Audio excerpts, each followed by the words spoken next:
پاکستان تحریک انصاف کے رہنما زرتاج گل نے 9 مئی کے واقعات پر معافی مانگ لی۔ کہا 9 مئی واقعات کی مذمت کرتی ہوں۔ پشاور ہائی کورٹ سے ویڈیو پیغام میں کہا کہ مجھے ضمانت دی جائے اور پولیس کو گرفتاری سے روکا جائے۔ کسی بھی عدالت جا سکتی ہوں، پورا ملک ہمارا ہے۔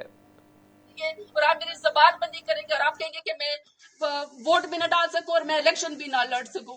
اگر آپ 9 مئی کی مذمت کرانا چاہتے ہیں تو میں آپ سے معافی مانگتی ہوں۔ 9 مئی کی مذمت، میرا بھائی جاوید عالم شہید 9/11 کے بعد وار اور ٹیرر کے اندر شہید ہو چکا ہے۔ میں شہید کی بہن ہوں، 5 فٹ 10 انچ قد تھا جاوید عالم وزیر شہید کا۔ جاؤ جا کے اس کی قبر وزیرستان میں دیکھو، 6 فٹ سے زیادہ کی، کیونکہ اس کے ہاتھ جب اس طرح سٹیف ہو گئے تھے تو وہ نیچے واپس نہیں آتے تھے۔ ہم شہیدوں کا جو ہے میں نے اٹھائی ہوئی اپنے بھائی کی لاش، ہم شہیدوں کی بے حرمتی کیسے کر سکتے ہیں؟ پاکستان فوج زندہ باد، پاکستان آرمی زندہ باد۔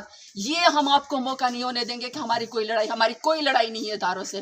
پاکستان ہے تو ہم ہیں، پاکستان فوج ہے تو